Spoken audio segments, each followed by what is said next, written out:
आप सबका स्वागत है आपके अपने यूट्यूब चैनल फार्म एमसीक्यू में। तो देखिए हमारी 6000 एमसीक्यूज़ की सीरीज़ को कंटिन्यू करते हैं। देखिए बहुत ही इंपॉर्टेंट सीरीज़ रहने वाली है ये। इसमें 6000 क्वेश्चंस मैं आपको एक्सप्लेनेशन के साथ प्रोवाइड कराने वाली हूँ। और देखिए ये जो है पार्ट 20 है इसका। इसमें हम लोग जो है 50 क्वेश्चंस एक्सप्लेनेशन के साथ में डिस्कस कर रहे हैं। पहले मैंने इसके किसी वीडियो में 60 एमसीक्यू भी कवर किया, किसी में 40 किया, किसी में 100 क्वेश्चन भी कवर किया है, मतलब 100, ठीक है। लेकिन अभी जो है 50 क्वेश्चंस लेके चलेंगे, है ना। 50 क्वेश्चन सही रहते हैं। 50 क्वेश्चंस को हम एक्सप्लेनेशन के साथ में डिस्कस करेंगे, है ना, ठीक है। तो अभी जो आज की वीडियो में 50 ही क्वेश्चंस मैं लेके आई हूँ आप लोगों के लिए, ठीक है। तो ये क्वेश्चंस देखिए बहुत ही इंपॉर्टेंट है। डिफरेंट जो एग्जामिनेशन में आए हुए क्वेश्चंस है और जो आपके एग्जामिनेशन पॉइंट ऑफ व्यू से इंपॉर्टेंट क्वेश्चंस है, एग्जाम टारगेटेड क्वेश्चंस है। बहुत ही इंपॉर्टेंट जो है सीरीज रहने वाली है बच्चों। तो देखिए रेलवे के लिए तो इंपॉर्टेंट है ही, है ना। साथ में आपके और भी जैसे कि गवर्नमेंट फार्मासिस्ट एग्जाम है आपका, जो है दिल्ली वाला DSSB का होता है, ITBP SSB और जो भी state different state pharmacist exam होते हैं। देखिए सभी के लिए हमारी सीरीज़ बहुत ही इंपॉर्टेंट रह जाएगी, ओके। और आपने जो है वीडियोस तो आपको सब यहाँ मिल जाएगा रेगुलर। और बाकी मैंने क्रैश कोर्स चलाए हुए, उसमें भी आपको उसमें रिकॉर्डेड वीडियोस रहती है और PDF मटेरियल रहता है सारी वीडियोस का, है ना। तो आप जो है क्रैश कोर्स मेरी वेबसाइट से ज्वाइन कर सकते हैं अगर आप चाहें तो, ओके। farmamco.in। बाकी वीडियो के डिस्क्रिप्शन बॉक्स में एक व्हाट्सअप नंबर मिलता है, आप वहाँ से भी इन्फॉर्मेशन ले सकते हो, ओके बच्चों। तो देखिए स्टार्ट करते हैं हम लोग, है ना। ये है आज पार्ट नंबर 20 से पहले 19 पार्ट मैंने अपलोड कर दिया। सेपरेट एक प्लेलिस्ट बनी हुई है, RRB फार्मासिस्ट एग्जाम के नाम से प्लेलिस्ट है। तो आपको उसमें सारे पार्ट्स मिल जाएंगे, क्योंकि बहुत सारे बच्चे हैं जो नए जुड़ते रहते हैं चैनल पर, है ना। तो आप उस प्लेलिस्ट में प्रीवियस वीडियो भी देख लेना, ओके। चले ठीक है फिर। और स्टार्ट करने से पहले देखो, अगर आप लोग चैनल पे नए हो, आपने चैनल सब्सक्राइब नहीं किया, चैनल को प्लीज सब्सक्राइब कीजिएगा, वीडियो को लाइक करना, शेयर करना और जो है चैनल को सब्सक्राइब जरूर करना। चलो बच्चों ठीक है। देखो हाँ क्वेश्चन देखिए हमारा। Question, which of the following statement about stereochemistry of steroidal A ग्लाइकोन in cardiac glycosides is correct. बच्चों देखो करेक्ट आप लोगों ने बताना है। Correct, which of the following statement about the stereochemistry of steroidal A ग्लाइकोन in cardiac glycosides. बच्चों देखो cardiac glycosides का जो स्टीरोडल हमारा जो न्यूक्लियस होता है ना, एक बार उसको इसके लिए उसको आपको ड्रॉ करना पड़ेगा, है ना। तो जो कार्डियक ग्लाइकोसाइड्स होते हैं ना हमारे, देखो एक बार ये देखो मैं आपको बताती हूँ। हमारा जो कार्डियक ग्लाइकोसाइड्स होते हैं, तो ये इनका जो जनरल स्ट्रक्चर जो होता है ना बच्चों, इसको थोड़ा सा नीचे बनाना पड़ेगा मुझे। तो इसमें टेट्रासाइक्लिक होता है, मतलब कि 4 रिंग होती हैं, है ना। देखो इस टाइप से होता है ये। 3 तो 6 मेंबर होती है, एक बच्चों 5 मेंबर होती है, ठीक है, ठीक है। और जो आपको इसमें सिस और ट्रांस का पूछा है, तो देखो बच्चों A रिंग ये हो गई, ये B रिंग हो गई, ये C हो गई और ये D हो गई। और बच्चों इसकी नंबरिंग अगर आपको देनी हो तो 1 2 3 4 5 6 7 8 9 और ये 10 नंबर वाला, ठीक है। उसके बाद 11 12 13 14 15 16 17 इस तरीके ना इससे नंबरिंग जाती है, ठीक है। तो इसमें आपको अगर एसिमेट्रिक कार्बन बताना तो बता दोगे आप, 10 नंबर वाला एसिमेट्रिक कार्बन है, 5 नंबर वाला है, 8 नंबर वाला, 9 नंबर वाला। इस टाइप से आपको इतना तो कुछ करने की जरूरत है नहीं इसमें, ठीक है, इस वाले क्वेश्चन के लिए हमें। और जो इसमें ना एक क्वेश्चन और आता है, जो इसमें लैक्टोन, जैसे आपके कार्डिनोलाइट्स बुफेडिनोलाइट्स होते हैं, है ना। एक में 5 मेंबर लैक्टोन रिंग होती है, एक में 6 मेंबर लैक्टोन रिंग होती है। तो ये जो 17 वाला कार्बन होता है ना, यहाँ से आपका जो लैक्टोन रिंग होता है यहाँ पर 17 नंबर कार्बन से अटैच होता है। ये भी क्वेश्चन आता है एग्जाम में, पता होना चाहिए आपको, ठीक है। तो देखो बच्चों ये जो A और B रिंग है, ये तो आपकी क्या है, सिस फ्यूज होती है। C और D भी सिस फ्यूज होती है। ये B और C बच्चों ट्रांस फ्यूज होती है, ठीक है। आपसे ये हो रही है हमारे कार्डियक ग्लाइकोसाइड्स की बात, है ना। तो अलग अलग में अलग अलग होता है, हम अपने कार्डियक ग्लाइकोसाइड्स की बात कर रहे हैं। A और B रिंग क्या सिस फ्यूज है और C और D भी सिस फ्यूज है, B और C बच्चों ट्रांस फ्यूज है। ये ही बच्चों आपसे क्वेश्चन पूछा हुआ है, ठीक है। अब आपसे पूछेंगे कि भाई जो अनसैचुरेटेड लैक्टोन रिंग होती है वो कौन से नंबर पे प्रेजेंट है, तो हमारे 17 नंबर पे कार्बन पे प्रेजेंट होती है। और मान लो अगर आपसे पूछ ले कि इसमें एसिमेट्रिक कार्बन 6 होते हैं, देखो एक ये वाला हो गया, एक ये हो गया 2, एक ये हो गया 3 और एक ये 4, एक ये 5 और एक ये 6, है ना। तो नंबरिंग मैंने आपको बताई दी। तो इस टाइप से आप बता सकते हो इनकेस अगर क्वेश्चन हमारा फंस जाए तो, ठीक है। तो मेरे हिसाब से आपको ये समझ आ गया। तो ये ना 4 टेट्रासाइक्लिक ये होता है है ना, जनरल जो इसका स्ट्रक्चर है। तो मेरे हिसाब से समझ आ गया। अभी क्वेश्चन पढ़ो, अब आप इस क्वेश्चन को फटाफट से आंसर कर पाओगे। हाँ, आप देखो, कह रहे ring A B and C D are cis fusion B C is trans. तो मैंने अभी आपको बताया ए बी सिस थे और सी डी भी सिस था, बी और सी ट्रांसफ्यूज था हमारा कार्डिक ग्लाइकोसाइड्स में। तो मेरे हिसाब से तो ऑप्शन ए करेक्ट है। बाकी देखो A B C D trans, कह रहे ए बी और सी डी तो ट्रांस नहीं होते भाई, ए बी सी से है और सी डी भी सी से है, तो काट दो। ए बी ट्रांस तो है ही नहीं, ए बी सी से है, B C and C D trans नहीं होते भाई, सी डी बी सी से होता है। ठीक है बच्चों, तो मेरे हिसाब से ऑप्शन ए आपको क्लियर हो चुका है ना। चलो भाई नेक्स्ट देखो, identify the metabolite of prontosil responsible for its antibacterial activity, है ना। तो मेटाबोलाइट ऑफ प्रोंटोसिल का जो मेटाबोलाइट है भाई, प्रोंटोसिल हमारा क्या है, प्रोड्रग है भाई, क्या है, प्रोड्रग है। अब इसका जो मेटाबोलाइट है वो बताना है। देख लो, सल्फासिटामाइड है, सल्फानीलामाइड है, पैरामिनोबेंजोइक एसिड, प्रोबेन एसिड। भाई ये होता है ऑप्शन बी, सल्फानीलामाइड क्या होता है, मेटाबोलाइट होता है प्रोंटोसिल का, या फिर ऐसे कह सकते हो प्रोंटोसिल इज प्रोड्रग ऑफ सल्फानीलामाइड। ओके, की बात है, ऑप्शन बी सही है ना। नेक्स्ट है choose the incorrect statement about Volhard method. भाई Volhard method, Mohr's method, Fajans method सुना है नाम टाइट्रेशन के केस में ना। तो देखो वोलार्ड मेथड जो होता है बच्चों, इसके बारे में इनकरेक्ट बताना है आपने। ये ध्यान से पढ़ा करो भाई, क्या पूछा, करेक्ट पूछा, इनकरेक्ट पूछा है। कह रहे वोलार्ड मेथड में सिल्वर आयंस आर टाइटेड with thiocyanate in acidic medium. बिल्कुल सही है भाई, एसिडिक मीडियम में ही ये टाइट्रेशन होती है ना, क्योंकि इसमें जो आपका इंडिकेटर यूज होता है ना, तो वो ना एसिडिक मीडियम में कलर देगा। अगर आपने एल्कलाइन मीडियम यूज करा तो वो कलर नहीं देगा। तो ये बिल्कुल सही है, वोलार्ड टाइट्रेशन जो होती है सिल्वर आयंस को टाइट्रेट करते हैं with thiocyanate in acidic medium. बिल्कुल सही बात है। आगे देखो, ferric ion act as indicator in Volhard method, yellowish reddish brown ferric thiocyanate बनता है इसमें। ठीक है, तो इसमें इंडिकेटर बच्चों बिल्कुल सही बता रखा है। देखो आपका जो है वोलार्ड मेथड में इंडिकेटर फेरिक आयन यूज होता है, बिल्कुल सही बात है ना। तो इसीलिए ना इसको एसिडिक मीडियम में परफॉर्म किया जाता है, क्योंकि जो हमारा इंडिकेटर फेरिक आयन जो होता है ना, ये एसिडिक मीडियम में ही कलर देगा। जो कलर आ रहा है ना, ये एसिडिक मीडियम में आएगा, अल्कलाइन में नहीं आएगा। फिर कह रहे Volhard method is use to determine halides. ठीक है, जो हाइलाइट्स आपके क्लोराइड, ब्रोमाइड, आयोडाइड, तो इनको डिटरमाइन करने के लिए उसका तो ये भी सही है। कह रहे it is a direct titration. No no no, आपसे इनकरेक्ट पूछा तो बिल्कुल ये ही इनकरेक्ट हो गया भाई, ये डायरेक्ट नहीं होता, ये क्या है, it is a back titration. क्या होता है, बैक टाइट्रेशन होता है बच्चों, क्या होता है, बैक टाइट्रेशन होता है। तो बच्चों आंसर ऑप्शन डी बिल्कुल करेक्ट हो गया, मतलब इनकरेक्ट हो गया। बाकी तीनों बातें सही लिखी हुई है, सिर्फ ये ही गलत लिखा हुआ है। तो आपसे तो गलत ही पूछा था, तो ऑप्शन डी इसलिए हमने क्या करा, राइट कर दिया। ठीक है बच्चों, चलो भाई नेक्स्ट देखो, है ना। आइडेंटिफाई करना है group of enzyme that utilize NADP और NAD as coenzyme and catalyze biochemical reactions by transfer of electron from one molecule to other, है ना। तो जो रिडॉक्स रिएक्शंस को कैटलाइज कराते हैं ना, ट्रांसफर कराते हैं इलेक्ट्रॉन का, है ना। तो इलेक्ट्रॉन का जो ट्रांसफर हो रहा है, मतलब कि रिडॉक्स रिएक्शन ना, एक मॉलिक्यूल ऑक्सीडाइज होगा, दूसरा रिड्यूस होगा। ओके, तो ये जो होता है भाई हमारे आइसोमरेज, तो आइसोमराइजेशन रिएक्शन को कैटलाइज कराएंगे।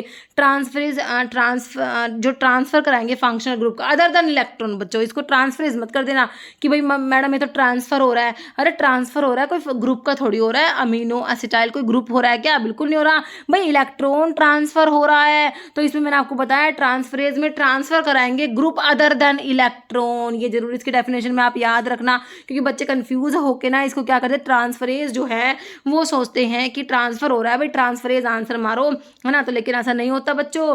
लाइगेज तो हमारे लाइगेशन का जोड़ने का काम करते हैं, इसमें ATP एनर्जी लगेगी, वो कहाँ से आएगी, लाइगेज को कहाँ से मिलेगी, ATP से मिलेगी। ठीक है, तो बच्चों आंसर तो ऑप्शन बी हो गया, ऑक्सीडो रिडक्टेज हो जाएंगे, जो रिडॉक्स रिएक्शंस को कैटालाइज कराएंगे, जैसे कि आपके डिहाइड्रोजिनेजेस हो गए, है ना। तो एग्जांपल आता, मतलब क्वेश्चन आता है डिहाइड्रोजिनेज किसका एग्जांपल है, तो मेरे बच्चों को तो पता है क्योंकि ऑक्सीडो रिडक्टेज में आते हैं। ऑप्शन बी बिल्कुल राइट हो गया। नेक्स्ट देखो, glucose is the only source of energy for one of the following. कह रहा है सिर्फ glucose is the only source of energy जो है ग्लूकोज होता है किसके लिए, कार्डिक सेल्स के लिए, नेफ्रॉन्स के लिए, थ्रोम्बोसाइट्स और आरबीसी। तो बच्चों देखो हमारे जो आरबीसीज होती है ना, इनमें न्यूक्लियस एब्सेंट होता है, आरबीसीज जो है इनमें न्यूक्लियस प्रेजेंट नहीं होता है ना। तो इनका जो ओनली सोर्स ऑफ एनर्जी बच्चों क्या होता है, ग्लूकोज होता है। ऑप्शन जो है सी हो जाएगा। नेक्स्ट है विच of the following statement is incorrect about local anaesthetic lidocaine. भाई लिडोकेन ना इंपॉर्टेंट ड्रग है। एक तो मैं आपको बात बता दूं क्या है, लिडोकेन बहुत ही हमारी इंपॉर्टेंट ड्रग है। कौन सी ड्रग की बात करी मैं, लिडोकेन। लिडोकेन कहाँ पढ़ते हो भाई, देखो एक तो आप लोकल एनेस्थेटिक में पढ़ते हो, है ना। लोकल एनेस्थेटिक्स में हमारा जो ये लिडोकेन क्या होता है, अमाइड डेरिवेटिव, मैंने आपको बता रखा है ना, जो एस्टर डेरिवेटिव है और अमाइड डेरिवेटिव। अमाइड में आपका लिडोकेन आता है बिल्कुल आता है, ठीक है। और एक आप एंटी एरिथमिक भी होते हैं लिडोकेन, होते हैं कि नहीं होती एंटी एरिथमिक भाई, वेंट्रिकुलर टैकीकार्डिया में यूज करते हो लिडोकेन को। क्लास 1B एंटी एरिथमिक में लिडोकेन आता है, क्लास 1 में सोडियम चैनल ब्लॉकर्स आते हैं, क्लास 1A में क्यूपिड से 3 ड्रग बता रखे हैं, क्लास 1B में लिडोकेन आती है, ठीक है। तो ये बात तो हमें सारी बातें पता है, इतनी तो है ना। अब क्वेश्चन में क्या पूछा हुआ है वो पूछो, आपसे इनकरेक्ट आपसे पूछा, ध्यान से पढ़ लेना, इनकरेक्ट बताना, आपने गलत बताना है। तो लिडोकेन की इतनी बात समझ आ गई, बिल्कुल आ गई, है ना।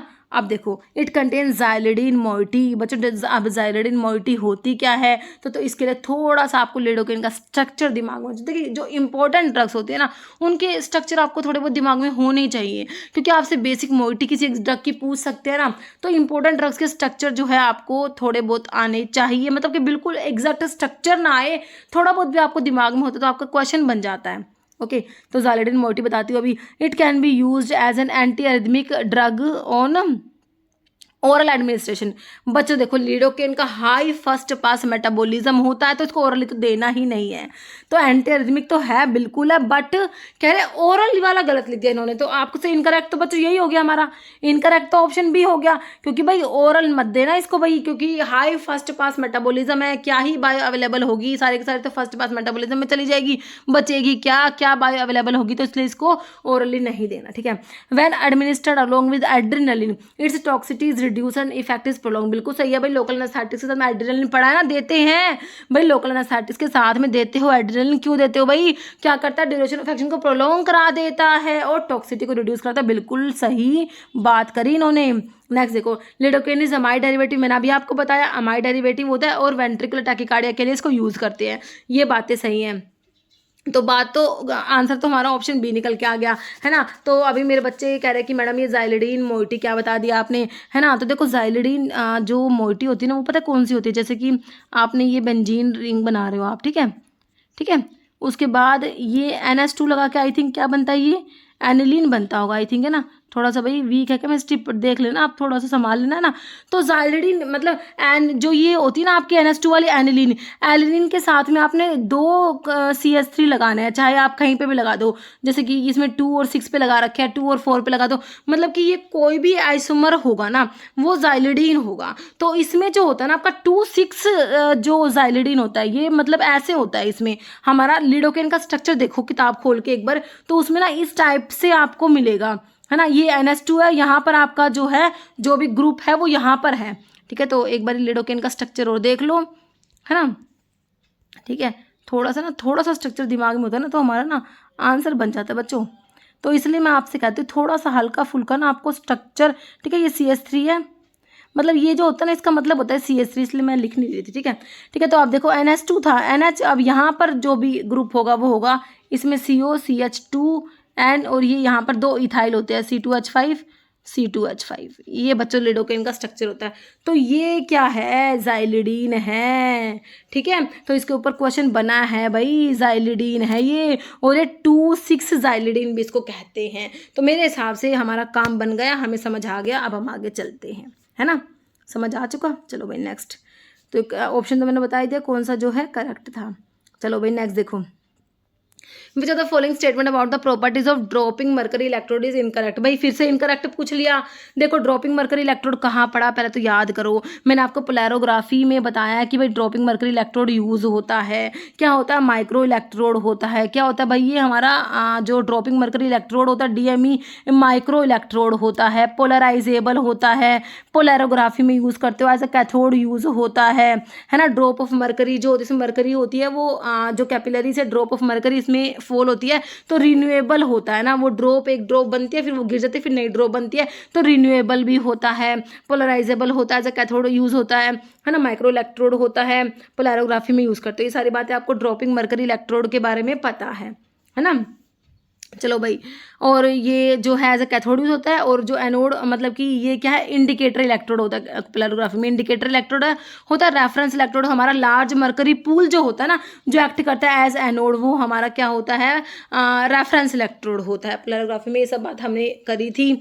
अभी देखो हमारा क्वेश्चन क्या है, क्या पूछा है, statement about properties of DME is incorrect, कौन सी गलत है। कह रहे constant renewal of electrode surface eliminate poison effect, बिल्कुल से। देखो मरकरी पॉइजनस होती है, लेकिन जो इसमें कांस्टेंट रिन्यूअल होता है भाई, एक ड्रॉप बनेगी, फिर वो फॉल हो जाएगी, फिर न्यू ड्रॉप बनती रहेगी, तो कांस्टेंट रिन्यूअल होता है इसमें इलेक्ट्रोड सरफेस का, तो एलिमिनेट्स पॉइजनस इफेक्ट सही लिखा हुआ है। Mercury make many metal ion easily reducible, बिल्कुल सही है ना। फिर कह रहे mercury has low hydrogen over voltage, भाई लो नहीं होता, हाई होता है। ये क्या होता है, ये लो नहीं होता, लो लिख रखा है तो ये गलत हो गया, आपने इनकरेक्ट बताना था, तो इनकरेक्ट तो बच्चों ऑप्शन सी हो गया।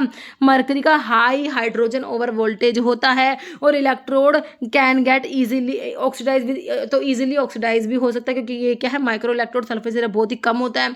ठीक है, तो मेरे हिसाब से जो है इसमें इनकरेक्ट ऑप्शन सी हो गया, और आपको समझ भी आ गया है ना। नेक्स्ट देखो, for the management of which disease the given drug tacrine is use. भाई टैक्रिन जो होता है ना, एक्रिडिन डेरिवेटिव होता है, एक्रिडिन है ना, डेरिवेटिव होता है, मतलब कि इसमें एक्रिडिन रिंग होता है टैक्रिन में। ठीक है, एक ये बात याद रखना। अब टैक्रिन कहाँ पढ़ा बच्चों आपने, जब आपने कोलिनर्जिक ड्रग पढ़ी थी ना, तो आपने उसमें क्या पढ़े थे, एंटी कोलिनास्टेजेस पढ़े थे, अगर आपको याद है तो। एंटी कोलिनास्टेजेस जो होते हैं ना, उसमें मैंने आपको रिवर्सिबल बताए थे और इरिवर्सिबल बताए थे।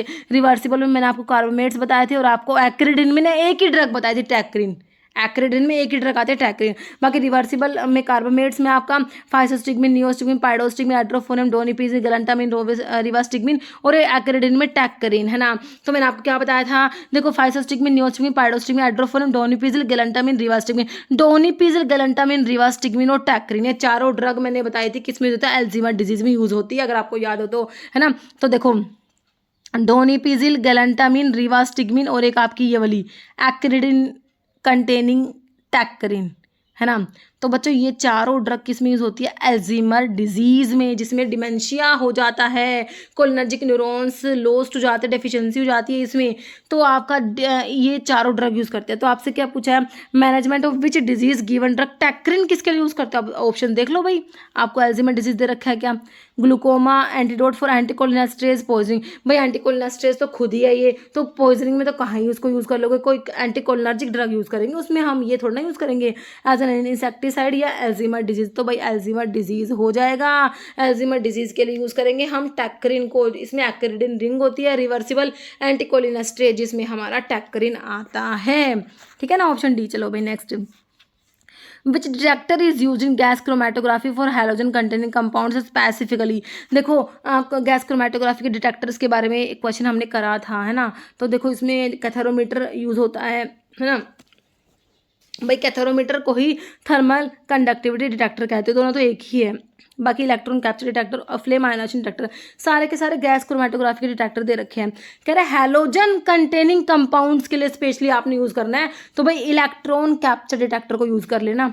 कभी भी आपसे कहे ना भाई हैलोजन कंटेनिंग कंपाउंड के लिए स्पेशली आपने यूज करना, तो आप क्या कहोगे भाई, हम तो ईसीडी को यूज करेंगे, किसको, electron capture detector. Option B बिल्कुल राइट हो जाएगा। ठीक है ना, चलो भाई नेक्स्ट क्या दे रखा है भाई, which of the following statement about alkylating agents are true. भाई अल्काइलेटिंग एजेंट कहाँ पढ़ा, पहले तो अल्काइलेटिंग एजेंट को देखते आपने समझ आना चाहिए भाई। जब हमने एंटी कैंसर ड्रग पढ़ी, जिनको एंटी नियोप्लास्टिक कहते हो, एंटी मैलिग्नेंट ड्रग भी कहते हो, है ना, तो वहाँ पर हमने ना फर्स्ट कैटेगरी ही हमने पढ़ी थी अल्काइलेटिंग एजेंट्स, है ना। तो अल्काइलेटिंग एजेंट्स में जो हमारे नाइट्रोजन मस्टर्ड्स होते हैं, नाइट्रोजन मस्टर्ड्स में मीक्लोरिथामिन, मस्टिन, HCl, साइक्लोफोसफाइड, आईफोसफाइड, क्लोरम, ब्यूसिन, मेल्फ्लैन आता है, फिर अल्काइल सल्फोनेट्स में ब्यूसल्फेन, ये सब आते हैं। ठीक है, इतना तो हमें याद है। तो आप क्वेश्चन में क्या दे रखा है, तो ये इतनी तो आपको पता है। क्या दे गेट एल्काइलेटिंग एजेंट है, ये एल्काइलेशन करा रहे हैं, they get converted to aziridinium ions में कन्वर्ट होते हैं and bind to 7th position and atom of guanine of DNA base pairs. तो देखो ये ना बिल्कुल सही लिखा हुआ है, दे गेट कन्वर्टेड टू, ये कन्वर्ट होता है किसमें, एजिरिडियम आयन में कन्वर्ट होते हैं, एंड बाइंड करेंगे कहाँ से, जो डीएनए में आपको पता है भाई बेस पेयर हमारे होते हैं, है ना। तो ग्वानिन जो होता है हमारा, ग्वानिन क्या है भाई, डीएनए पढ़ते हो, डीऑक्सीराइबोन्यूक्लिक एसिड, है ना, न्यूक्लियोटाइड से मिलके बना है। तो न्यूक्लियोटाइड में आपने पढ़ा nitrogen base plus sugar phosphate, nitrogen base होता है, शुगर प्लस फॉस्फेट होता है। तो नाइट्रोजन बेस जो है आपके एडेनिन, ग्वानिन, साइटोसिन, थायमिन पढ़ते हो ना, वही ग्वानिन है ये। तो ग्वानिन जो होता है उसका जो 7th पोजिशन जो नाइट्रोजन आइटम होता है ना, उससे मतलब कि बाइंड हो जाएगा आपका आइसोरेडियम आयन, है ना। तो ये आपके अल्काइलेटिंग एजेंट्स होते हैं। ये अल्काइलेटिंग एजेंट का मैकेनिज्म दे रखा है भाई, बिल्कुल सही बात दे रखी है। ये तो आपने बताना क्या है, ट्रू बताना। तो ए तो ट्रू हो गया। अब ये मैं सोच रहा ए ट्रू होगा तो मेरे तो ए ऑप्शन टिक लगा दूँ, क्या पता और भी ट्रू हो रहा हो, है ना। तो एक बार सारे ऑप्शन पढ़ो। Nitrogen mustards belong to this class of drug, सही है। तो मैंने आपको बताया नाइट्रोजन मस्टर्ड्स आते हैं, इसमें ये भी बिल्कुल सही है। तो 2 सही आगे। देखिए they inhibit dihydrofolate reductase enzyme thereby inhibit DNA synthesis, भाई नहीं, ये डीएचएफआर को इनिबिट नहीं कराते। डीएचएफआर को आपके फोलेट एंटागनिस्ट में आपका मिथोट्रिक्सेट जो आता है ना, जो पढ़ते हो एंटी मेटाबोलाइट पढ़ते हो, एक तो अल्काइलेटिंग एजेंट्स आगे आपके एंटी नियोप्लास्टिक ड्रग का जब क्लासिफिकेशन पढ़ते हो, अल्काइलेटिंग एजेंट्स आते हैं, फिर आपके जो है इसमें एंटी मेटाबोलाइट कैटेगरी आती है, उसमें फोलेट एंटागनिस्ट में ना मिथोट्रिक्सेट आता है। भाई मिथोट्रिक्सेट का काम ना मिथोट्रिक्सेट को ही करने दो, वो ही करेगी। डीएचएफआर को इनिबिट वही कराती है, तो उसको करने दो, ठीक है। ठीक है, तो ऑप्शन सी तो हमारा काम नहीं है, अल्काइलेटिक एजेंट्स का काम नहीं है, तो ये तो सही नहीं होगा। तो बच्चों ऑप्शन ए और बी दोनों सही है। तो अब आपको ऑप्शन डी में देखो बोथ ए एंड बी लिखा हुआ है, तो दोनों ए और बी दोनों बातें सही लिखी हुई है, ठीक है। तो मेरे हिसाब से ऑप्शन डी अभी आपको क्लियर है। चलो भाई नेक्स्ट देखो। Dash contain a grooved drainage column on which series of metal rings are packed, है ना। ग्रूव्ड ड्रेनेज कॉलम्स होती है जिस पर series of metal rings pack होती है। तो कौन से टाइप के जो फिल्टरेशन में आप फिल्टर्स पढ़ते हैं, फिल्टर क्यों है, फिल्टर प्रेस है भाई, ये मेटा फिल्टर है, सिंटर्ड ग्लास फिल्टर है, फिल्टर कैंडल्स है भाई। मेटल की रिंग्स है तो नाम से देखो थोड़ा थोड़ा पता लग रहा है आपको मेटा फिल्टर्स की बात हो रही है ना। तो ऑप्शन बी हो जाएगा। देखो मेटा फिल्टर्स जो होते हैं इनमें क्या होता है, सीरीज ऑफ मेटल रिंग्स की सीरीज होती है। These are threaded, ये threaded होते हैं ताकि so that a channel is formed on the edges, okay, it contains a grooved drainage column on which a series of metal rings are packed। किसकी बात हो रही है, मेटा फिल्टर की। नहीं तो disposable syringes are made up of, तो भाई डिस्पोजेबल सिरिंजेस बच्चों किसकी बनी होती है, पॉलीप्रोपाइलिन, ग्लास, पॉलीटेट्राक्लोरोइथिलीन या नन, भाई किसकी बनी होती है, पॉलीप्रोपाइलिन की बनी होती है disposable syringes.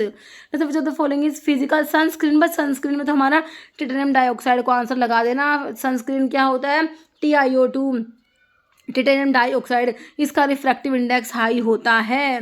Next particle which are deeply bonded होते हैं, सेटल होता है रैपिडली, बहुत ही रैपिडली सेटल होता है। रेट ऑफ सेडिमेंटेशन बहुत फास्ट है, रैपिडली सेटल हो रहे हैं इजीली। अब भाई देखो रैपिडली सेटल होंगे तो इनको ना रीडिस्पर्स करना बहुत ही ईजी होता है। और नोन है, तो क्या कहोगे, कोएगुल कहोगे, फ्लोक्यूल, डी फ्लोक्यूल सेडिमेंट, तो इन्हें हम क्या कहेंगे, फ्लोक्यूल्स कहेंगे, ऑप्शन बी। नहीं सर स्टार्च में भी इंक्लूडिंग टैबलेट्स फॉर्मुलेशन हैजा, तो स्टार्च क्या है भाई, स्टार्च तो सभी को पता है क्या है, डिसइंटीग्रेंट, डाइल्यूएंट, कलरिंग एजेंट्स या पैसिफाइंग एजेंट।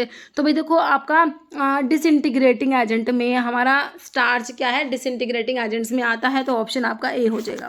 नहीं सर लैटिन टर्म और स्टिली स्टैंड फॉर, तो ओरी वर्ड बच्चों किसके लिए होता है, ईयर के लिए यूज़ करते हैं। ओरी वर्ड किसके लिए होता है, ईयर के लिए।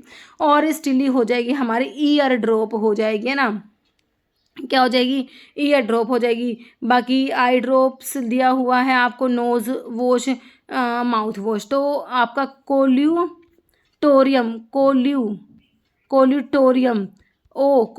माउथ वॉश होता है। कोलीरियम आई से आई वॉश लगा दो। कोल्यूनेरियम नेजल वॉश, एन है ना, तो एन से नेजल वॉश याद रखना, ठीक है। तो इसका आंसर ऑप्शन बी हो गया, ठीक है। Convective mixing is also known है, तो कन्वेक्टिव मिक्सिंग को क्या कहोगे, डिफ्यूजिव, शेयर, मैक्रो या माइक्रो, भाई कन्वेक्टिव को क्या कहोगे, मैक्रो मिक्सिंग कहोगे, क्या कहोगे, मैक्रो मिक्सिंग। ऑप्शन क्या हो जाएगा, डी हो जाएगा, मैक्रो मिक्सिंग। देखिए प्रिंसिपल मैकेनिज्म इन सॉलिड में जो सॉलिड की मिक्सिंग जो होती है ना, उसमें कौन कौन से मैकेनिज्म है हमारे, ये सारे मैकेनिज्म है, कन्वेक्टिव, डिफ्यूजिव, शेयर मिक्सिंग, है ना। तो कन्वेक्टिव मिक्सिंग को हमने मैक्रो मिक्सिंग कहा और डिफ्यूजिव मिक्सिंग को माइक्रो मिक्सिंग कहते हो, याद रखना, ठीक है। नहीं sir all listed below are measures to correct physical incompatibility. देखो बच्चों इनकम्पैटिबिलिटी मैंने आपको बताया, फिजिकल केमिकल थेराप्यूटिक याद रखना, इनकम्पैटिबिलिटी पे क्वेश्चन बनते हैं, है ना। तो कह रहे फिजिकल इनकम्पैटिबिलिटी को करेक्ट करने के लिए मेजर्स आपने बताने सारे के सारे एक्सेप्ट दिख रखा, तो मतलब कि एक जो नहीं होगा वो बताना है। कह रहे changing the order of mixing, तो इसके लिए जो आपके कौन कौन से वेज होते हैं करेक्ट करने के, तो बिल्कुल सही है भाई, order of the mixing, order change कर दो, बिल्कुल सही है। चेंजिंग फॉर्म ऑफ जो इंग्रेडिएंट्स हैं उनकी फॉर्म चेंज कर दो, ये भी सही है। कह रहा changing one of the reacting ingredients, बच्चों देखो इसमें ना इंग्रेडिएंट को चेंज नहीं कर सकते भाई, हम उसकी फॉर्म चेंज कर देंगे, हम उसका ऑर्डर चेंज कर देंगे, है ना। तो लेकिन हम इसकी ना इंग्रेडिएंट को चेंज नहीं कर सकते, एक्सेप्ट में ही आ जाएगा। बाकी एडिशन ऑफ सस्पेंडिंग एजेंट्स भी सही है, ठीक है। तो आपका एक्सेप्ट में क्या आ गया, ऑप्शन सी। नेक्स्ट है Clark formula of dose calculation is based on, तो भाई हमारे चाइल्ड डोज कैलकुलेशन के डिफरेंट डिफरेंट फॉर्मूलाज है। यंग्स फॉर्मूला, डीलिंग्स फॉर्मूला होता है, फ्राइड्स फॉर्मूला होता है, क्लार्क फॉर्मूला होता है। यंग्स, डीलिंग्स और फ्राइड्स तो आपके बच्चे की जो चाइल्ड की एज पे बेस्ड होते हैं। क्लार्क किस पे बेस्ड होता है, बॉडी वेट पे बेस्ड होता है, बच्चों याद रखना, है ना। तो body mass index, age, surface area नहीं होगा, बॉडी वेट पे बेस्ड फॉर्मूला है। ऑप्शन आपका 1 राइट हो जाएगा, ठीक है। तो ये क्वेश्चन एमपीएससी में आया हुआ था, उसके बाद रिसेंटली एक और एग्जाम हुआ उसमें आ गया, और उसके बाद एक और जीपैट के पेपर हुआ उसमें भी आया, है ना। तो देखिए ये 2023 में आया हुआ था, उसके बाद 2024 में 2 पेपर में रिपीट हो गया। एक तो हाँ हुआ था, किसका हुआ था याद नहीं आ रहा मुझे, आई थिंक एमपी का कोई पेपर था, है ना, उसमें आया था, फिर जीपैट में आया इस टाइप का क्वेश्चन। मतलब कि इस टाइप का था कि बॉडी वेट पे, मतलब क्वेश्चन एज इट इज़ नहीं आते बच्चों, मैंने आपको बहुत बार बताया है question as it is repeat नहीं होते। देखिए अब जैसे इसमें पूछ लिया क्लार्क फॉर्मूला किस पे बेस्ड है, अब उसमें आगे को बॉडी वेट पे बेस्ड फॉर्मूला कौन सा है, या फिर एज पे बेस्ड फॉर्मूला कौन सा है, इस टाइप से। ओके, तो मैंने तो आपको पूरा बताया है कि भाई क्लार्क फॉर्मूला जो है वो वेट पे बेस्ड है। तो मैंने अब आपको ये भी बता दें कि एज पे बेस्ड कौन कौन से फॉर्मूलाज है, कौन कौन से हैं, जो आपका यंग्स फॉर्मूला होता है, और डीलिंग्स फॉर्मूला होता है, और फ्राइड्स फॉर्मूला होता है। फ्राइड्स फॉर्मूला इन्फेंट की डोज को कैलकुलेट करने के लिए फ्राइड्स फॉर्मूला आता है। Okay, age in month by 115 adult dose होता है, इसमें होता है। जैसे meta filters has following advantage, तो अभी आपने देखा था ना मेटल रिंग्स होती है ना, वही मेटा फिल्टर की बात हो रही है। कह रहे फॉलोइंग एडवांटेज, एक्सेप्ट पूछा है भाई, एक्सेप्ट मत भूल जाना, मेरे बच्चे ना थोड़ा देखते नहीं है इनको, तो थोड़ा सा देख लेना, है ना। एक्सेप्ट, नॉट, इनकरेक्ट, थोड़ा ध्यान से पढ़ा करो इन्हें। तो कह रहे हैं फॉलोइंग एडवांटेज एक्सेप्ट, कह रहे it provide large surface area for filtration, it has considerable strength and withstand high pressure, corrosive liquid can be filtered, या cake can be easily removed. तो सारे के सारे एडवांटेज है, एक को छोड़ के, किसको छोड़ के भाई, large surface area for filtration provide नहीं करता ये, बाकी तीनों इसके एडवांटेज हैं। कोरोसिव लिक्विड को फिल्टर कर सकते हो बच्चों, cake can be removed easily, it has considerable strength and withstand high pressure. Okay, तो एक्सेप्ट में क्या आ गया बच्चों, हमारा ये जो हो गया। एडवांटेज कौन कौन से देखो, it has considerable strength and withstand कर सकता है, हाई प्रेशर जो है उसको ये सहन कर सकता है। फिर कह रहे इकोनॉमिक फिल्टर होता है, कोरोसिव लिक्विड्स को भी फिल्टर कर लोगे विदाउट एनी प्रॉब्लम। केक जो है उसको ईजिली रिमूव कर सकते हो इफेक्टिवली विदाउट एनी डिफिकल्टी, और स्टीराइल प्रोडक्ट्स को भी हैंडल कर सकता है। ओके, नेक्स्ट क्या, who coin the term pharmacognosy, भाई फार्माकोग्नोसी की टर्म को किसने कॉइन करा, तो हिंदी में क्या बोलते हैं इसको, फार्माकोग्नोसी शब्द किसने गढ़ा था। चलो ठीक है ना, हिपोक्रेट्स, और ये देख लो सिडलर होगा भाई, ऑप्शन डी हो जाएगा, ठीक है। नेक्स्ट देखो, अभी तो the following option give formula for stomatal index, भाई इंपॉर्टेंट है, स्टोमेटल इंडेक्स का फॉर्मूला बता दो। कह रहे जो आपका आई है स्टोमेटल इंडेक्स है, S number of stomata per MM square होता है, E number of ordinary epidermal cell per MM square. अब आपने फॉर्मूला बताना है स्टोमेटल इंडेक्स का, है ना। तो आपको बता दिया एस, ई और आई किसके लिए स्टैंड करते हैं। अब आपको 4 ऑप्शंस है, तो फॉर्मूला क्या होता है भाई, ये ऑप्शन डी वाला होता है, ठीक है। Stomatal index is equal to, ये तो सारा ही छुप गया, stomatal index is equal to S by E plus S multiply 100, ये फॉर्मूला है स्टोमेटल इंडेक्स का। एस बाई ई प्लस करना है इसमें एस, फिर मल्टीप्लाई करना है इसको 100 से। क्या है स्टोमेटल इंडेक्स को कैलकुलेट करने का फॉर्मूला, क्या stomatal index the percentage which the number of stomata form to the total number of epidermal cells, ठीक है। तो परसेंटेज होता है which the number of stomata form to the total number of epidermal cells, each stoma being counted as 1 cell. तो इसको calculate करने के लिए फॉर्मूला मैंने आपको बता दिया है, S by plus S multiply कर दो 100 से, है ना।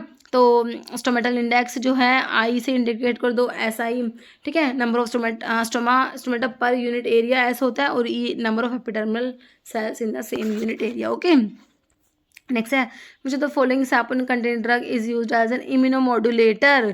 इम्यूनोमोडुलेटर कौन सा सैपोनिन वाली ड्रग बतानी है आपने, saponin containing drug. Liquorice glycyrrhiza glabra मुलेट जिसे कहते हो, liquorice Leguminosae family, ginseng Panax ginseng Araliaceae family वाला, ब्राह्मी या फेनुग्रीक, है ना। तो इम्यूनोमोडुलेटर हमारा जिनसिंग ही होता है ना। ऑप्शन बी हो जाएगा जिनसिंग। तो ये क्या है, सैपोनिन ग्लाइकोसाइड्स में आता है। पेनैक्स इसका सिनोनिम है, और पेनैक्स जिनसिंग जो है इसका सोर्स भी यही होता है, और अरेलिएसी फैमिली होती है। पेनैक्सोसाइड चिक्कूसाइड्स सैपोनिन भी प्रेजेंट होती है इसमें जिनसिंग में, है ना। नेक्स्ट है moisture content in digitalis should not be more then, तो पता ही होगा 5% ज़्यादा नहीं होना चाहिए, बहुत बार क्वेश्चन पढ़ते हैं हम। मॉइस्चर कंटेंट डिजिटालिस में should not be more than 5%, याद रखते हो ना। नेक्स्ट बच्चों the following crude drug content bufadienolide. तो बच्चों मैंने आपको बताया था ना कार्डिनोलाइड बुफाडिनोलाइड, जो मैंने अभी आपको कार्डिक ग्लाइकोसाइड्स का स्ट्रक्चर बताया था, ABCD वाली जो सीसो ट्रांस वाला, तो मैंने आपसे कहा था ना जो 70 नंबर कार्बन जो होता है ना, उस पे जो है अनसैचुरेटेड लैक्टोन रिंग, अनसैचुरेटेड जो लैक्टोन रिंग प्रेजेंट होता है। अगर ये 5 मेंबर्ड होता है तो आपके जो होते हैं ये कार्डिनोलाइड्स कहलाएंगे। अगर ये 6 मेंबर्ड है लैक्टोन रिंग तो ये बुफाडिनोलाइड्स कहलाते हैं। तो कह रहे कौन से ड्रग में बुफाडिनोलाइड प्रेजेंट है, डिजिटालिस, परप्यूरा डिजिटालिस लनाटा, इसमें तो कार्डिक जो है कार्डिनोलाइड्स होते हैं। तो बुफाडिनोलाइड्स ना हमारे स्क्वील में प्रेजेंट होते हैं बच्चों। ऑप्शन जो है क्या हो जाएगा, सी हो जाएगा, जो स्क्वील होती है ना उसमें बुफाडिनोलाइड्स प्रेजेंट है।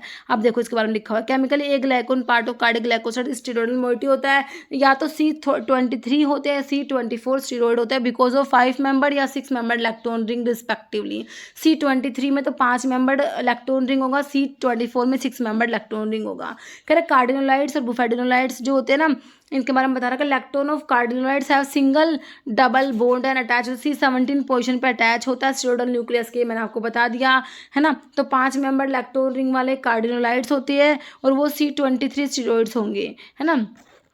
लेगुमिनोसी, क्रूसीफेरी, यूफोर्बिएसी सब फैमिली वाले।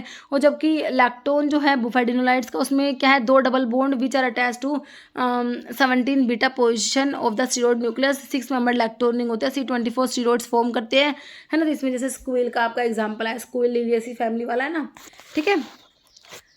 नेक्स्ट देखो विच one of the following is water soluble, कौन सा है, तो देखो इर्गोक्रिस्टिन, इर्गोमिट्रिन, इर्गोटामिन, इर्गोक्रिप्टिन। तो इर्गोट का इर्गोमिट्रिन वाटर सोल्यूबल होता है, ध्यान रखना, इर्गोमिट्रिन ऑप्शन बी हो जाएगा। On the base of solubility in water the alkaloids are divided into 2 groups, water soluble ergometrine group होता है, या वाटर इनसोल्यूबल ग्रुप है जिसमें एर्गोटामिन एर्गोटॉक्सिन सब आते हैं। जैसे लिकोरिस, आइपिकेक और vasaka possess similar pharmacological effect to that of, देखिए लिकोरिस जो आपका सैपोनिक ग्लाइकोसाइड्स में लिकोरिस ग्लिसराइजा ग्लाब्रा जो होता है लेगुमिनोसी फैमिली वाला, लिकोरिस मुलेठी से कहते हो, या आइपिकैक आइसोक्विनोलिन अल्कलॉइड में आता है, सिफालिस आइपिकैकिना रुबिएसी फैमिली वाला, वस्का क्विनोजोलिन अल्कलॉइड में आता है, थोड़ा वस्का इसका सोर्स है, कंथेसी फैमिली होती है। इन तीनों को ना एक जो फार्माकोलॉजिकल इफेक्ट है सेम है, बताओ क्या है। देखो वस्का एक्सपेक्टोरेंट पढ़ते हो, बिल्कुल पढ़ते हैं। आइपिकैक भी एक्सपेक्टोरेंट होता है, लिकोरिस भी एक्सपेक्टोरेंट होता है बच्चों। तो इनका सेम जो है, इनका क्या हो गया, एक्सपेक्टोरेंट जो इफेक्ट है वही इन तीनों का सेम होता है, ऑप्शन 3। नेक्स्ट है chemical constants of ipecac include the following except, तो आइपिकैक जो है आइसोक्विनोलिन अल्कलॉइड में आता है, बिल्कुल आता है, आता है कि नहीं आता, बिल्कुल आता है। सोर्स क्या है, सिफालिस आइपिकैकिना रुबिएसी फैमिली होती है। केमिकल कॉन्स्टेंट्स में एमिटिन और सिफेलिन प्रेजेंट होता है, एमिटिन और सिफेलिन एज अ एमिटिक, एमिसिस कराने के लिए एज अ एमिटिक यूज होता है, आइपिकैक सिरप आता है, एमिटिक होता है, ठीक है। तो इसमें एमिटिन और दूसरा सिफेलिन हो जाएगा, ऑप्शन ए हो जाएगा बच्चों, ओके। अच्छा एक्सेप्ट मैडम ने भी गलती कर दी, जो बच्चे गलती करते हैं वो मैडम भी करते हैं। एक्सेप्ट पूछा है बच्चों, एमिटिन और सिफेलिन तो दोनों ही दे रखे हैं, लीनालूल नहीं होता बच्चों, लीनालूल ये डी लीनालूल होता है, किसमें, कोरिएंडर में। लीनालूल किसमें होता है, कोरिएंडर धनिया में, 90% तक डी लीनालूल होता है कोरिएंडर में। कोरिएंडर धनिया जो होता है, कोरिएंडरम सट्टा एवं अम्बेलिफेरस फ्रूट है ना, वहाँ पर ये है। तो एमिटिन सिफेलिन और साइकोट्रिन भी प्रेजेंट है भाई आपका, इसमें ध्यान से पढ़ लेना, क्वेश्चन ऑप्शन बी हो जाएगा आपका। जो प्रेजेंट नहीं है वो बताना है ना। नेक्स्ट है following are botanical source of cinchona except, फिर से एक्सेप्ट आ गया, ध्यान से पढ़ो। सिनकोना के सोर्स में सिनकोना ऑफिसिनालिस होता है, सिनकोना कैलिसाया होता है, सिनकोना सक्सीरुब्रा होता है, सिनकोना लैडगेरियाना होता है, लैडगेरियाना ये होता है, इंडिका नहीं होता भाई, है ना। और सिनकोना की फैमिली तो पता ही है आपको, रुबिएसी होती है ना। आइपिकैक की भी रुबिएसी, इसकी भी रुबिएसी है, ठीक है। तो एक्सेप्ट में हो गया ऑप्शन सी। चलो भाई next, in fennel dignified reticulate parenchyma is present in dash region of fruit. Fennel का फ्रूट है बिल्कुल, एम्बेलिफेरस फ्रूट है, Foeniculum vulgare Umbelliferae family. Anethole fenchone present है, एनिथोल स्वीट, फैनकोन पंजेंट होता है, कार्मिनेटिव होता है फैनल, सारी बात सही है ना। अब देखो क्या है, कह लिग्निफाइड रेटिकुलेट पैरेंकाइमा प्रेजेंट है कहाँ पर, मीजोकार्प, एपिकार्प, एंडोकार्प या एंडोस्पर्म में। तो भाई ये मीजोकार्प वाले रीजन में होता है, ऑप्शन ए। ओके नेक्स्ट देखो, procedure for breeding, stocking and experimentation of animal was included under DTAB, drug technical advisory board, TPCO, CPCSC, NDPS. तो भाई ये हो जाता है आपका option C, procedure for breeding, stocking and experimentation of animal are included under CPCSCA, committee for the purpose of control and supervision of experimentation on animals, है ना। तो ऑप्शन सी हो जाएगा बच्चों इसमें आपका आंसर। ओके क्या हो जाएगा, ऑप्शन सी। नेक्स्ट देखो क्वेश्चन क्या है, विच one of the following act regulate objectionable advertisement को रेगुलेट करता है, कौन सा एक्ट, पेटेंट एक्ट है, नहीं होता इसमें तो ऐसा, pharmacy act, drug and cosmetic act या drug and magic remedies act को बच्चों ऑब्जेक्शनेबल एडवर्टीजमेंट एक्ट कहते हैं, जो 1954 का है ना। और केम इनटू फोर्स हुआ था फर्स्ट अप्रैल 1955 को। ये पेटेंट एक्ट 1970 का है, फार्मेसी 1948 का है, ड्रग एंड कॉस्मेटिक 1940 का, इसके रूल्स 1945 में आए थे, याद है ना सारे। तो ये जो हो गया ऑप्शन डी बिल्कुल राइट हो गया। नहीं तो which one of the following comes under the schedule C of the drug and cosmetic act, schedule C में क्या आएगा, शेड्यूल सी में बच्चों क्या आता है, drug from digitalis, biological product, OTC drug या सर्जिकल ड्रेसिंग। तो बायोलॉजिकल एंड स्पेशल प्रोडक्ट्स के लिए आपका शेड्यूल सी आता है, और सर्जिकल ड्रेसिंग्स के लिए, surgical dressing umbilical tape, surgical dressings के लिए बच्चों F2 पढ़ते हो, और अम्बिलिकल टेप्स के लिए F3 आता है ना। नेक्स्ट है minimum training hours required for pharmacy registration के लिए मिनिमम कितना ट्रेनिंग आवर्स रिक्वायर्ड होते हैं। तो इसका आंसर क्या हो जाएगा हमारा, ऑप्शन जो है डी हो जाएगा 500 आवर्स। ओके नेक्स्ट देखो, first edition of Indian pharmacopoeia was publish in the year. तो आईपी के एडिशन के ऊपर क्वेश्चन है, तो हमने तो याद कर रखा है, हमें तो टेंशन लेने की जरूरत नहीं है। 55, 66, 85, 7, 10, 14, 18, लेटेस्ट 2022, है ना। इसके आगे 19 लगाओ भाई, इसके आगे 20 लगाओ, है ना। First edition, second edition, third edition, fourth edition, fifth, sixth, seventh, eighth और latest 9th edition. First edition Indian pharmacopoeia publish in the year, तो किस में 1955 में। वैसे भी इसके ऑप्शंस में तो सिर्फ ये फर्स्ट एडिशन ही दे रखा है, बाकी के एडिशंस का तो ऑप्शन ही नहीं है, मतलब कि आंसर ऑप्शन डी हो गया ना, ठीक है। देख लो भाई लिखे भी हुए हैं, फर्स्ट एडिशन 1955 का है, और इसका सप्लीमेंट बच्चों 1960 में आया था। सेकंड एडिशन 1966 का, इसका सप्लीमेंट कब आया, 1975 में आया। थर्ड एडिशन है 1985 का, फोर्थ 1996 का है, फिफ्थ है 2007 का, उसके बाद 2010 में, सिक्स्थ है, सेवन्थ है 2014 का, एट्थ है 2018 का, लेटेस्ट 9th एडिशन 2022 का, है ना। Schedule C and C1 of drug and cosmetic act deals with, तो शेड्यूल C1 में बायोलॉजिकल एंड स्पेशल प्रोडक्ट्स आते हैं बच्चों। देखो dye and pigments in cosmetics, management of retail pharmacy, management of wholesale pharmacy या list of biological and special products, option D हो जाएगा। Next देखो, मॉलिक्यूलर फॉर्मूला ऑफ मीथेन, इससे इजी क्या होगा। तो पेपर में हर तरीके के क्वेश्चंस होते हैं बच्चों, कुछ बहुत इजी होते हैं, कुछ बहुत ज़्यादा टिपिकल होते हैं, कुछ मॉडरेट होते हैं। तो इस टाइप के मीथेन वाले भी आपको मिलेंगे। CH4 मीथेन, मीथेन एल्केन में आता है। एल्केन का जनरल फॉर्मूला CnH2n+2 होता है।